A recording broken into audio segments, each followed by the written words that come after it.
आदर्श sir आप सभी लोगों का स्वागत करता हूं अपने YouTube चैनल मैथ्स मिरेकल में।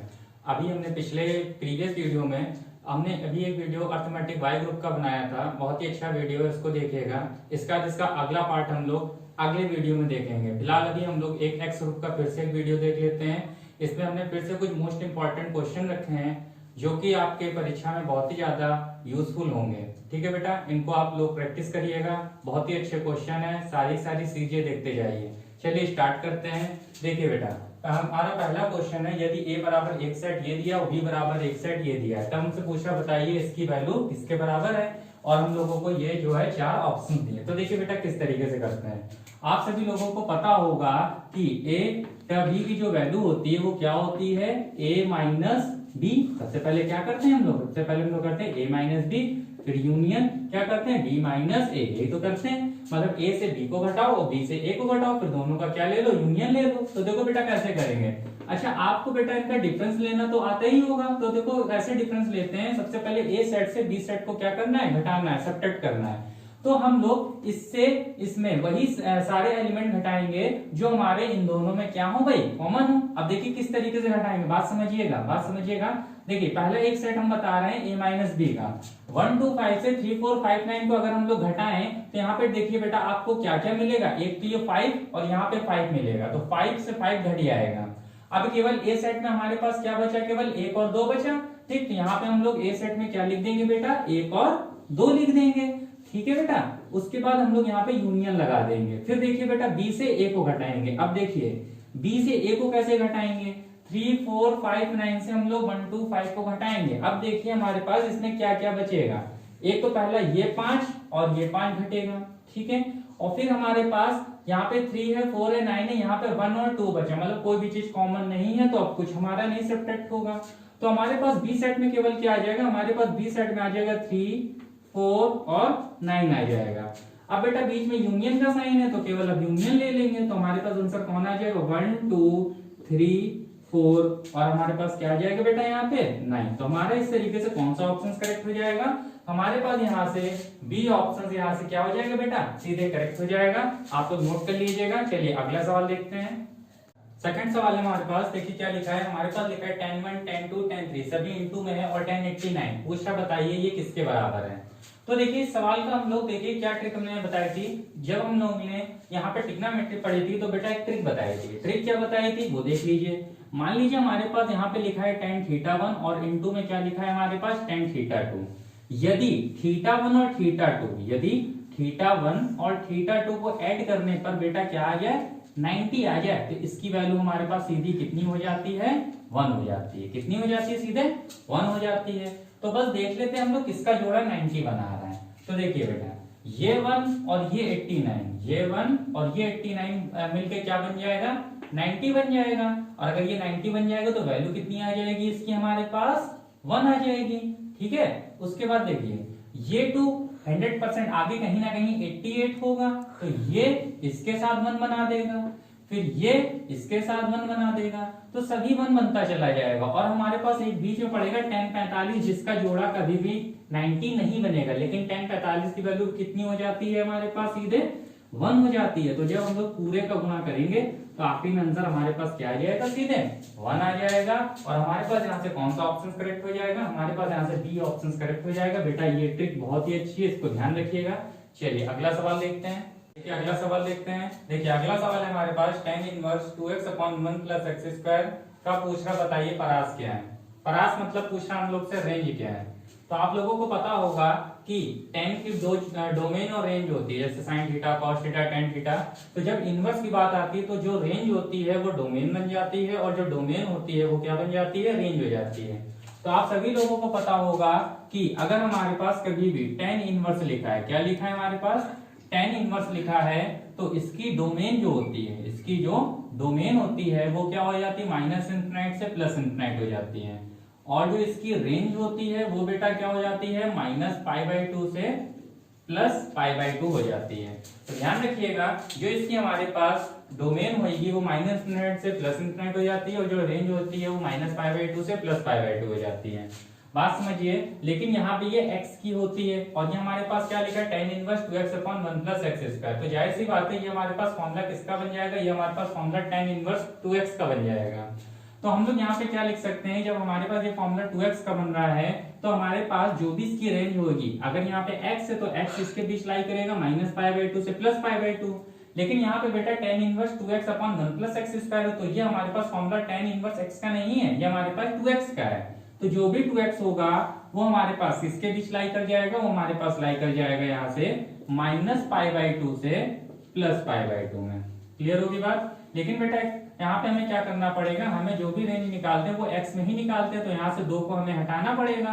तो 2 हम कैसे हटाएंगे, हम लोग यहाँ पे इनइक्वालिटी में रूल जानते होंगे कि अगर यहाँ पे 2 को हमें यहाँ से हटाना है तो हम लोग यहाँ पे सब में क्या कर देंगे, 2 का डिवाइड कर देंगे। तो जैसे ही 2 का डिवाइड हम करेंगे तो बेटा जब इसमें डिवाइड होगा -1/2 से डिवाइड होगा तो यहाँ पे क्या बचेगा -π/4, यहाँ पे हमारे पास क्या बचेगा x और यहाँ पे क्या बचेगा प्लस का π/4। क्लियर है। और यहाँ पे जो हमारे पास यहाँ पे ग्रेटर देन इक्वल टू का साइन लगा, ये हम लोग को क्या बताता है कि ब्रैकेट कैसा लगेगा, हमारे पास क्लोज लगेगा। तो आंसर क्या आ जाएगा -π/4 से +π/4। तो हमारा कौन सा ऑप्शन करेक्ट हो जाएगा, हमारे पास यहाँ पे फर्स्ट ऑप्शन क्या हो जाएगा, करेक्ट हो जाएगा। चलिए अगला सवाल देखते हैं। देखिए अगला सवाल हमारे पास क्या है, कह रहा है कि बिंदुओं 3, -1 व 8, 9 को मिलाने वाले रेखाखंड को रेखा y-x + 2 = 0 किस अनुपात में विभाजित करती है। देखिए करेंगे कैसे। हमसे कह रहा है कि बिंदु है 3, -1 और 8, 9। तो देखिए यहाँ पे जैसे हमारे पास है बिंदु 3, -1 और यहाँ पे हमारे पास क्या है 8, 9 को मिलाने वाले रेखाखंड को रेखा y-x + 2 किस अनुपात में विभाजित करती है। तो यहाँ पे हमने कोई लाइन मान ली और लाइन हमारे पास क्या है y-x + 2 = 0। पूछ रहा बताइए किस अनुपात में इसको क्या करेगी, विभाजित करेगी। तो देखो कभी भी अगर इस तरीके का सवाल आ जाए, अनुपात पूछ ले, तो इसका बेसिक तो थोड़ा सा वैसे लेंदी है, कुछ नहीं होता है, सिंपल होता है। लेकिन अगर हम लोग कभी भी अनुपात निकालना तो इसकी एक ट्रिक होती है। ट्रिक क्या होती है वो देख लेते हैं। देखिए अगर कभी भी हमें अनुपात निकालना होगा तो हम लोग देखिए करेंगे क्या, हम लोग सीधे यहाँ पे एक माइनस लगाएंगे और एक ब्रैकेट लगाएंगे। सबसे पहले आगे क्या लगा देंगे, एक माइनस लगा देंगे। तो ये जो भी रेखा होती है उसमें एक बार ये वाला पॉइंट इसमें पुट करेंगे और एक बार ये वाला पॉइंट इसमें पुट करेंगे और दोनों को क्या लिख देंगे, अनुपात में लिख देंगे, हमारा आराम से रेशियो आ जाएगा। तो देखिए सबसे पहले ये हमारे पास पॉइंट 3, -1 है, वो इसमें y और x की जगह रख दीजिए।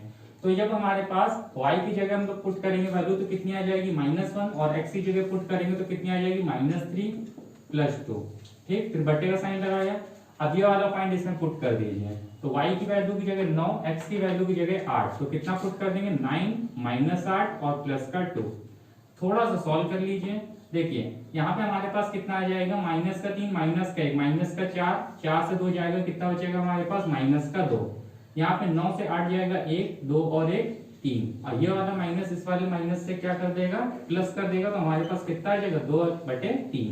तो हमारे पास यहाँ पे कितना आ गया 2/3, मतलब ये रेशियो हमारे पास क्या आ गया 2:3। और रेशियो आ किस में रहा है, प्लस में आ रहा है। प्लस में आ रहा है तो सीधे क्या कहेंगे अंतर विभाजित। अगर माइनस में आ जाता तो क्या कहते थे बाह्य विभाजित। तो कौन सा ऑप्शन करेक्ट हो जाएगा, बी ऑप्शन हमारा यहाँ पे सीधे करेक्ट हो जाएगा। चलिए अगला सवाल देखते हैं।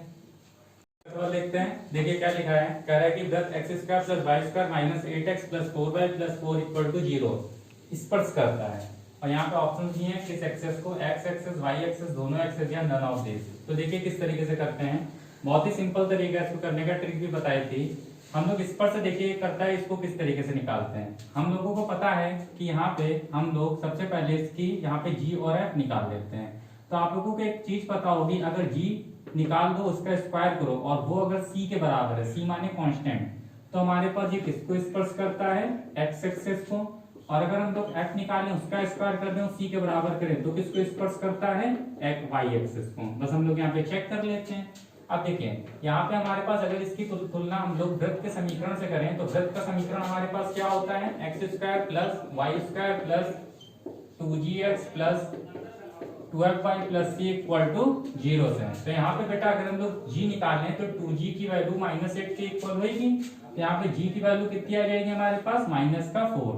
और अगर f की वैल्यू हम लोग निकाले तो f की वैल्यू कितनी आ जाएगी हमारे पास, हाफ करेंगे तो कितनी आ जाएगी 2। अब जरा सा हम लोग स्क्वायर करके चेक कर लेते हैं। और c की वैल्यू हमारे पास यहाँ पे कितनी है, c की वैल्यू सीधे दी है यहाँ पे 4, तो हम लोग स्क्वायर करके देख रहे हैं। जरा -4 का स्क्वायर करिए, अगर हम लोग जी स्क्वायर करेंगे तो -4 का स्क्वायर कितना हो जाएगा 16, जो कि c के इक्वल नहीं है, तो ये x एक्सिस को तो नहीं स्पर्श करेगा। जरा f का स्क्वायर करके देखते हैं, तो f का स्क्वायर अगर हम लोग करेंगे तो कितना आ जाएगा, 2 का स्क्वायर मतलब कितना आ जाएगा 4, जो कि हमारे c के इक्वल हो रहा है। तो हम क्या कहेंगे, ये किसको हमारे पास स्पर्श कर रहा है, ये हमारे पास ये बी ऑप्शन कौन सा हो जाएगा, करेक्ट हो जाएगा, y एक्सिस को क्या कर रहा है, स्पर्श कर रहा है। क्लियर हो गई बात बेटा। बस हम लोग ने यहाँ पे g और f निकाला और स्क्वायर करा, जिसमें हमारे पास ये c के इक्वल हो जाएगा, वही हमारे पास एक्सिस को स्पर्श करेगा। चलिए अगला सवाल देखते हैं। देखिए अगले सवाल में हमारे पास क्या लिखा है, कह रहा है कि दो तलों x + y + z - 6 = 0 तथा 2x + 3y + 4z + 5 = 0 को प्रतिच्छेदन रेखा से होकर जाने वाला तल जो कि बिंदु 1 1 1 से होकर जाता है, तो पूछा बताइए उसका समीकरण क्या है। मतलब हमसे कह रहा है दो तल है और इसके प्रतिच्छेदन रेखा से हमारे पास एक तल ये जा रहा है, तो पूछ रहा है इसका समीकरण क्या है। देखिए बेटा, सबसे पहले तो अगर हम लोग इस सवाल के बारे में हम लोग बेसिक से देखें तो बेसिक से भी बहुत ही सिंपल सवाल हो जाता है। अगर हमारे पास कोई भी दो तल है और उसके प्रतिच्छेदन से कोई भी तल हमारे पास जाता है, तो हमारे पास एक तरीका होता है a + लैम्डा b = 0। ठीक है, इससे हम लोग करेंगे यहाँ पे a की जगह हम लोग ये वाला तल रखेंगे, b की जगह हम लोग ये वाला तल रखेंगे। ठीक है, और बेटा 1, 1 से होकर जा रहा है, x y z की जगह 1, 1, 1 रख देंगे, लैम्डा की वैल्यू निकाल लेंगे और लैम्डा की वैल्यू फिर से इसमें पुट कर देंगे, तो उस समीकरण का हमारे उस वाले तल का समीकरण आ जाएगा। तो जो भी दो हमारे पास तल होंगे उसके प्रतिच्छेदन से जो भी तल हमारे पास गुजरता है उसका समीकरण क्या होता है, a + लैम्डा b = 0। क्लियर है। तो यहाँ पे हम लोग a की जगह ये वाला रखेंगे, b की जगह ये वाला रखेंगे, उसके बाद x y z की जगह ये बिंदु रखेंगे क्योंकि बिंदु संतुष्ट करेंगे। ठीक, फिर लैम्डा की वैल्यू निकाल लेंगे और यहाँ पे हम लोग केवल लैम्डा की वैल्यू पुट कर देंगे, हमारे पास आसानी से आंसर पूरा आ जाएगा। लेकिन ऐसे हम लोग नहीं करते हैं, सवाल को हम लोग को जल्दी करना होगा, तो देखो हम लोग करेंगे कैसे, बात समझिएगा। जो भी 3D 2D कुछ भी होती है उसको हम लोग ऑप्शन से ही करते हैं। देखिए सबसे पहले हमसे कह रहा है दो तल ये और ये हैं और पूछ रहा है इनके प्रतिच्छेदन रेखा से होकर जाने वाला तल जो कि 1, 1, 1 बिंदु से होकर जाता है, तो समीकरण क्या है। बात समझिए, अगर दो तल हैं उसके प्रतिच्छेदन रेखा से ये तल जा रहा है, तो जो भी ये होगा बिंदु वो दोनों तलों को क्या करेगा, संतुष्ट करना चाहिए। क्लियर है, सॉरी, जो ये बिंदु होगा वो उस तल को संतुष्ट करना चाहिए क्योंकि वो बिंदु उसी तल पर तो होगा। ठीक है, तो यहाँ पे जो भी ऑप्शंस दिए हैं वो उस तल का समीकरण दिया है जो तल 1, 1, 1 से होकर जा रहा है। तो हम ये बिंदु इसमें रखेंगे और जिसमें हमारे पास LHS = RHS संतुष्ट कर जाएगा, वही ऑप्शन हमारा क्या होगा बेटा, करेक्ट होगा। जरा पुट करके देखते हैं, यहाँ पे जरा पुट करिए, यहाँ तो किसी भी हाल में 0 होना ही नहीं है। 20 + 23 + 26 कभी भी 0 होगा नहीं होगा, तो ये तो ऑप्शन सीधे गलत हो गया। जरा इसमें पुट करिए, जरा इसमें भी नहीं होगा क्योंकि सभी हमारे पास प्लस में है, तो कोई भी हमारे पास माइनस करके 0 नहीं आ सकता, तो ये भी गलत हो गया। जरा इसको देखते हैं, अगर इसको देखें तो हमारे पास देखिए क्या हो जाएगा, x y z की जगह केवल 1 पुट करना है, तो 20 23 26 माइनस का 61, 20 23 26 माइनस का 61। जरा इसको हम लोग सॉल्व करें, 6 3 9 घटाएंगे तो मेरे ख्याल से 0 तो नहीं आना है, तो ये भी हमारे पास गलत हो गया। तो सीधे कौन सा ऑप्शन करेक्ट हो जाएगा, हमारे पास डी ऑप्शन सीधे करेक्ट हो जाएगा। हमारे पास बहुत ही अच्छे से बहुत ही जल्दी सवाल ऑप्शन से हो जाते हैं, और अगर आपको बेसिक से करना है तो आप इस तरीके का प्रयोग करके कर सकते हैं। फिलहाल हम लोग को जल्दी करना होता है तो हम लोग ऑप्शंस का ही यूज लेते हैं। ठीक है बेटा, नोट कर लीजिएगा। चलिए बेटा अगला सवाल देखते हैं। अगला सवाल प्रोबेबिलिटी का है। देखिए क्या लिखा है, अरे यदि 4 सिक्कों को एक साथ उछाला जाए तो कम से कम एक में कुछ मतलब टेल आने की प्रायिकता क्या है। देखिए इस सवाल की ट्रिक हमने बताई थी, प्रोबेबिलिटी भी काफी अच्छी ट्रिक है, उसमें काफी बड़े बड़े सवाल आसानी से हल हो जाते हैं। चलिए देख लेते हैं इसको। देखिए सबसे पहले तो हम लोग ये देखें, अगर 4 सिक्के को उछाला जा रहा है तो हमारे पास टोटल आउटकम कितने बनेंगे। तो अगर हम लोग ये देखें कि टोटल आउटकम बनेंगे तो हमारे पास क्या होता है 2 की पावर n, मतलब 2 की पावर 4। तो हमारे पास n क्या होता है, n होता है नंबर ऑफ कॉइन। ठीक है, तो यहाँ पे कितना हो जाएगा, 2 दूनी 4 दूनी 8 दूनी 16। तो मतलब टोटल आउटकम कितने बन जाएंगे, हमारे पास 16 बन जाएंगे। अब कह रहा है कम से कम एक में 10 आने की प्रायिकता क्या होगी। तो देखिए इसको करने का तरीका क्या था, कम से कम 3, कम से कम 5, कम से कम 6। तो अगर कम से कम या ज्यादा लगा होता है तो हम लोग एक तरीका देखते हैं। वो तरीका क्या होता है, केवल हम लोग 11 का यूज करते हैं। अब देखिए यहाँ पे हमारे पास कितने सिक्के हैं, हमारे पास यहाँ पे 4 सिक्के हैं, तो हम लोग कुछ नहीं करेंगे, केवल 11 की पावर क्या कर देंगे 4 कर देंगे। जितने सिक्के हों 11 की पावर उतना ही कर देते हैं। जरा 11 की पावर 4 मतलब 11 का 4 बार गुणा करें तो देखिए हमारे पास कितना आ जाएगा। तो गुणा तो सभी को आता होगा, 11 का जब 3 बार गुणा करते हैं तो 1331 आता है। 4 बार और कर दीजिए 11 1 से 11 का गुणा 3 में 11 3 35 35 और एक कितना हो जाएगा हमारे पास 34 पावर 3 11 3 35 35 और 4 कितना हो जाएगा हमारे 35 और 3 कितना हो जाएगा 36 पावर 3 11 कितना 11 11 और 3 कितना हो जाएगा 14। तो हमारे पास 14641 तो हमारे पास कितना आ जाएगा 14641 आ जाएगा। ठीक है बेटा। अब देखो फिर क्या करते हैं, बात समझिएगा। अगर कभी भी हम लोग टेल की बात करें तो हम लोग लेफ्ट से राइट में जाएंगे, और कभी भी अगर हम लोग यहाँ पे टेल की बात करें, ये हेड के लिए होता है, कभी भी टेल की बात करेंगे तो हम लोग राइट से लेफ्ट में आएंगे। क्लियर है। अब देखिए टेल की बात कर रहा है तो यहाँ पे हम लोग कहाँ से शुरुआत करते हैं 0 से, 0 1 2 3 और यहाँ पे क्या लिख देंगे हम लोग 4 लिख देंगे। ये हमारे पास फेवरेबल आउटकम होते हैं, बहुत ही आसानी से निकाल सकते हैं। देखिए कैसे, हमसे ये कह रहा है कि कम से कम एक में पूछ छानने की प्रायिकता क्या होगी। तो देखिए बेटा प्रोबेबिलिटी निकाल रहे हैं, नीचे तो हमेशा हम लोग के पास क्या हो जाएगा 16 ही रहेगा। ऊपर देखो क्या क्या हो सकता है, ऊपर हमारे पास कह रहा है कम से कम एक में पूछ छानने की प्रायिकता ज्यादा से ज्यादा चारों में आ जाए। तो हम लोग क्या लिख सकते हैं, कम से कम एक हेड है, या 2 सिक्कों में हेड है, या 3 सिक्कों में हेड है, या चारों में हेड आ जाए। यही तो होगा कम से कम का मतलब कि 0 वाला नहीं लेना है। तो देख लीजिए यहाँ पे कितने आसानी से हम लोग फेवरेबल आउटकम लिख सकते हैं। अगर हमारे पास केवल एक बार टेल है तो उसके टोटल फेवरेबल आउटकम कितने होंगे 4। बहुत आसानी से देखिए, एक के ऊपर देखेंगे तो मतलब जो एक बार टेल आएगा वो कितने बार आ सकता है 4 बार आ सकता है। तो यहाँ पे हम लोग कितना लिखते हैं, यहाँ पे हम लोग सीधे 4 लिख दें प्लस। अब देखिए अगर 2 बार टेल है तो हमारे पास हेड की जगह टेल लिखना है, क्योंकि टेल के बारे में पूछ रहा है। देख लीजिएगा थोड़ा सा मिस हो गया। अब देखिए अगर हम लोग यहाँ पे 2 बार टेल है तो उसके देखिए कितने आउटकम हो सकते हैं 6 हो सकते हैं। तो यहाँ पे हमने क्या लिख दिया 6 लिख दिया प्लस। 3 बार टेल है तो उसके कितने हमारे पास 4 हैं, तो यहाँ पे हमने क्या लिख दिया 4 लिख दिया। और अगर हमारे पास चारों में टेल है तो उसके कितने फेवरेबल आउटकम हो सकते हैं, तो केवल एक घटना ही ऐसी हो सकती है। और नीचे क्या लिख दिया हम लोग 16। बहुत आसानी से आंसर निकल के आ जाएगा।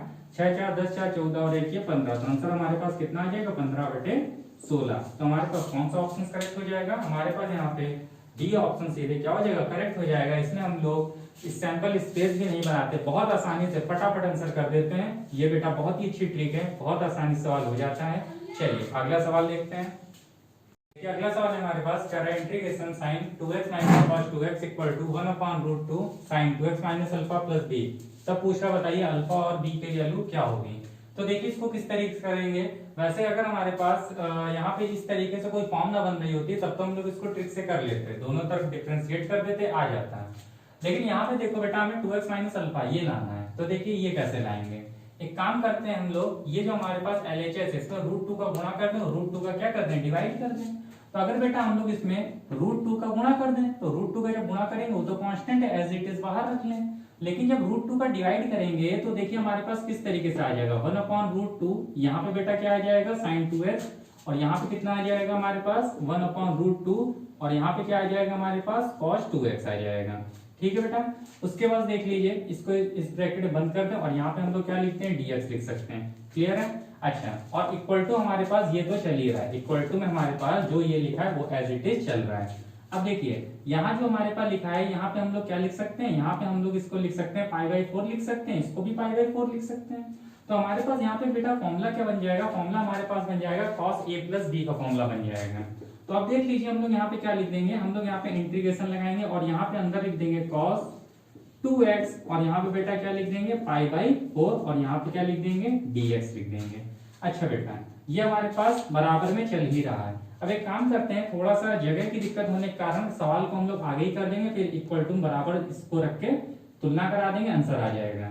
इसका जो इंटीग्रेशन होगा उसका इंटीग्रेशन हमारे पास क्या हो जाएगा, इंटीग्रेशन हमारे पास इसका हो जाएगा, यहाँ पे सीधे इसका इंटीग्रेशन हो जाएगा माइनस का √2, और इसका कितना हो जाएगा sin 2x और प्लस का π/4, और ये 2 है जो वो नीचे आ जाएगा यहाँ पे, अब रूट टू से टू कैंसिल हो जाएगा तो हमारे पास रूट टू बचेगा। अब देख सकते हैं हमारे पास यहाँ पे प्लस का सी, प्लस का एक हमारे पास क्या आ जाएगा, हमारे पास एक यहाँ पे प्लस का सी कांस्टेंट आ जाएगा, क्योंकि एक हम लोग यहाँ पे कांस्टेंट तो लिखते ही हैं। अब देखिए बेटा यहाँ पे हमारे पास यहाँ पे 1/√2 आ गया, sin 2x प्लस 5/4 आ गया। तो अगर हम लोग यहाँ पे पूरा का पूरा देखिए sin 2x minus alpha plus b √2 भी चाहिए था, वो भी मिल गया, बस ये माइनस को हटा दें। तो माइनस को हम लोग किस तरीके से हटा सकते हैं, हम लोग अगर यहाँ पे बेटा यहाँ पे लिख देंगे साइन, यहाँ पे क्या लिखते हैं साइन 5 प्लस 2x प्लस 5/4 लिखते हैं। साइन 180 प्लस थीटा माइनस का साइन थीटा होता है, ठीक है। और यहाँ पे हम लोग क्या लिख दें प्लस का सी, और यहाँ पे 1/√2 तो हमारे पास चल ही रहा था, और इक्वल टू बेटा यहाँ पे अब हम लोग ये पूरी की पूरी चीज लिख देंगे। कितना लिख देंगे 1/√2, और यहाँ पे हमारे पास क्या चल रहा था 2x माइनस का अल्फा और प्लस का हमारे पास यहाँ पे क्या आ जाएगा b आ जाएगा।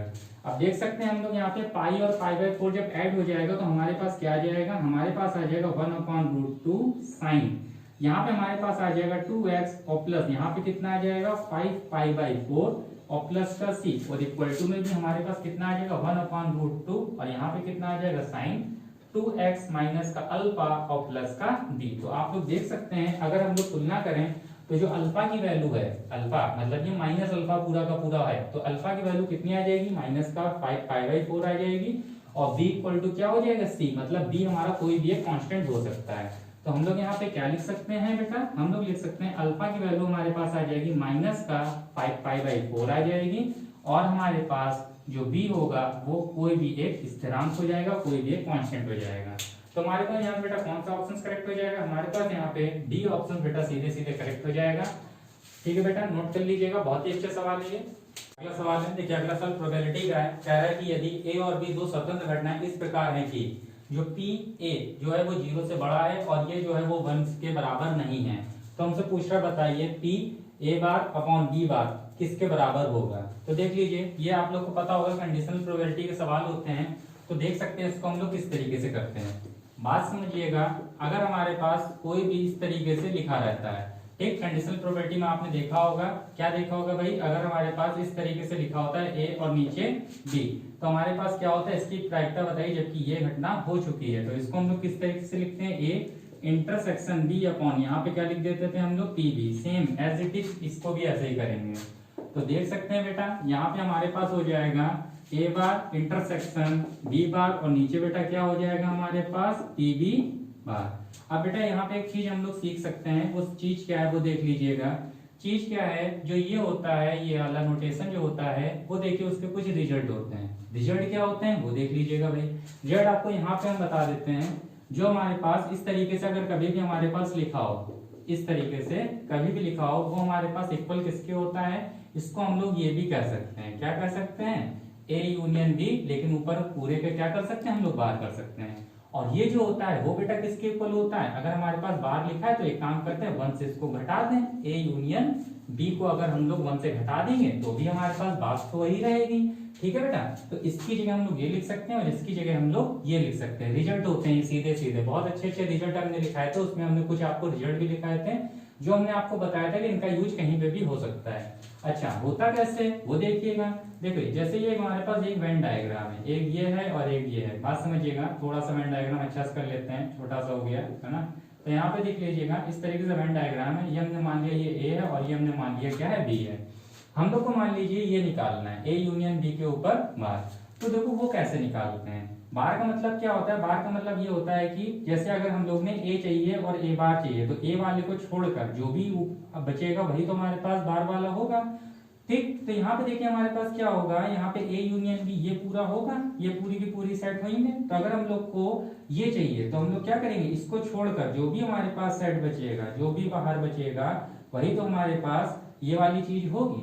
क्लियर हो ये बात। और हम लोग ये जानते हैं, सीधे चलिए हम लोग यहाँ पे पुट कर देते हैं, बाकी चीजें आपको हम सेट में बता देंगे। तो यहाँ पे देख लीजिएगा बेटा हमारे पास आंसर क्या आ जाएगा, आंसर आ जाएगा यहाँ पे हमारे पास, इसकी जगह हम लोग सीधे ये लिख सकते हैं। तो हमारे पास क्या आ जाएगा 1 माइनस का ए यूनियन बी, और नीचे बेटा क्या हो जाएगा हमारे पास ए बी बार। और बेटा ये जो यूनियन होता है इसको प्लस भी लिख सकते हैं, तो इसको हम लोग क्या लिख सकते हैं, ए प्लस का बी, और बेटा नीचे क्या हो जाएगा, पी बी बार। तो हम लोग देख सकते हैं यहाँ पे हमारे पास कौन सा ऑप्शन करेक्ट हो जाएगा, हमारे पास यहाँ पे सी ऑप्शन सीधे सीधे हमारे पास क्या हो जाएगा बेटा, करेक्ट हो जाएगा।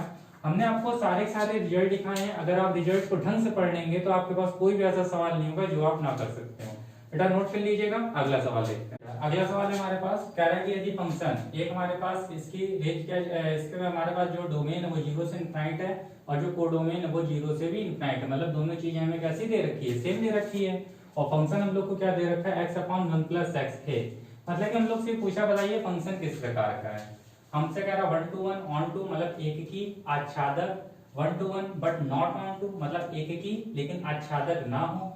तीसरा ऑन टू बट 1 to 1 मतलब कि आच्छादक हो लेकिन 1 to 1 हो, और neither 1 to 1 nor onto मतलब कि ना तो 1 to 1 हो और ना ही ऑन टू। एक बार इसके जरा ऑप्शंस बेटा मैच कर लेते हैं, थोड़े से ऑप्शंस इसके थोड़े से दिक्कत वाले लग रहे हैं। क्या लिखा, onto but not 1 to 1। हाँ बेटा यहाँ पे केवल नॉट लगा है, ऑप्शन एक बार ठीक है ठीक। चलिए यहाँ पे हमारे पास जो ऑप्शन है उसमें बेटा हमारे पास क्या लिखा है, इसमें हमारे पास यहाँ पे नॉट ऊपर लिखा है, ठीक है।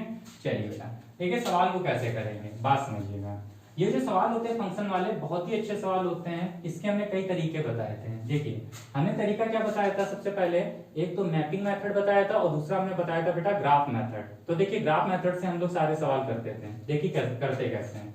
ग्राफ मेथड में सबसे पहले तो जो भी ये फंक्शन है इसका हम लोग ग्राफ बना लेते हैं। बेटा ग्राफ बनाते हैं तो हमने आपको सिखाया था, चाहे जैसे ग्राफ को आप बना सकते हैं। फिलहाल अभी हम यहाँ पे ग्राफ बनाए दे रहे हैं, तो इसका जो ग्राफ बनेगा x/1 + x का, उसका ग्राफ कुछ ऐसे बनेगा, कुछ यूं बनेगा, कुछ ग्राफ ऐसा बनेगा इसका, ठीक है। तो इसका जो ग्राफ बनता है वो हमारे पास इस तरीके का बनता है। ग्राफ बेटा बनाना मैंने बहुत अच्छे से सिखाया था, आप लोग जिन्होंने पढ़ा है वो ग्राफ बहुत अच्छा बनाना जानते होंगे। फिर देखिए हम लोग कैसे निकालते थे कि फंक्शन कैसा है। तो देखिए हम लोग सबसे पहले ग्राफ बनाते थे, उसके बाद एक्स अक्ष के पैरेलल एक रेखा खींचते थे, एक्स अक्ष के पैरेलल एक रेखा खींचते थे, चाहे जहां खींच दो। अगर वो रेखा ग्राफ को एक बिंदु पर कट कर रही है तो हम कहेंगे वो फंक्शन 1 to 1 है, अगर एक से अधिक बिंदु पर कट कर रही है तो हम कहेंगे फंक्शन मैनी टू 1 है। लेकिन देखिए बेटा चाहे आप यहाँ खींचो चाहे आप कहीं भी खींचो, ये जो ग्राफ है इसको केवल एक बिंदु पर कट कर रहा है, ठीक है। तो हम कहेंगे ये फंक्शन कैसा है, हमारे पास 1 to 1 है। बेटा ये जो हमारे पास ये चतुर्थांश है x एक्सिस y एक्सिस, इससे मतलब नहीं होता, केवल ग्राफ से मतलब होता है। इसको केवल एक बिंदु पर कट कर रही है तो हम कहेंगे 1 to 1 है, अगर एक से अधिक पर कट कर रही है तो हम कहेंगे मैनी टू 1 है। तो एक बात तो पता चल गई कि फंक्शन जो होगा वो 1 to 1 होगा, ये बात तो पता चल गई। अब हम लोग ऑन टू इनटू चेक कर लेते हैं। ऑन टू इनटू देखो कैसे चेक करते हैं, वो हम लोग इस तरीके से चेक करते हैं। सबसे पहले हम ग्राफ की रेंज निकालते हैं, ठीक है। और अगर हमारे पास अगर हमारे पास जो इसकी रेंज होती है, अगर हमारे पास कोडोमेन के बराबर आ जाए, किसके बराबर आ जाए, कोडोमेन के बराबर, तो हम कहेंगे फंक्शन ऑन टू है। और अगर हमारे पास रेंज कोडोमेन के बराबर ना आए तो हम कहेंगे फंक्शन कैसा है, हमारे पास इनटू है। क्लियर है। तो अब हम इसकी रेंज निकाल लेते हैं। अब देखिए रेंज कैसे निकालते हैं। ये हमारे पास ये जो चीज होती है वो होती है हमारे पास डोमेन, और ये जो बेटा चीज होती है वो क्या होती है, कोडोमेन। बहुत अच्छे तरीके से हम लोग निकाल सकते हैं जरा देर में, चाहे जैसा फंक्शन हो। अब हम लोग इसकी रेंज निकाल रहे हैं और इसके कोडोमेन से मैच करेंगे, ठीक है। चलिए देखते हैं बेटा रेंज इसकी कैसे निकालते हैं, सुनिएगा। जैसे फंक्शन हमें x/1 + x दे रखा है, सबसे पहले रेंज में देख लेते हैं। रेंज क्या होती है, हमारा जो फंक्शन है y अक्ष पे कितना फैल रहा है, ठीक है। तो देखो बेटा रेंज कैसे निकालेंगे। ये जो फंक्शन है सबसे पहले तो इसको y = में कर दो, x अपॉन यहाँ पे क्या लिख देंगे हम लोग 1 + x कर देंगे। तो जब हम लोग इसको y के टर्म में फंक्शन लिखेंगे तो हमारे पास देखिए क्या आ जाएगा, हमारे पास आ जाएगा y + yx = यहाँ पे कितना आ जाएगा, x आ जाएगा। और जब हम लोग x में पूरा फंक्शन निकालेंगे तो हमारे पास आ जाएगा y अपॉन नीचे कितना आ जाएगा 1 - का y। तो देख सकते हैं अगर हम इसकी रेंज देखें ना तो बेटा देखो इसकी रेंज हमारे पास पूरी ऊपर की हमारे पास कैसा है 1 डिग्री में, और नीचे भी 1 डिग्री में।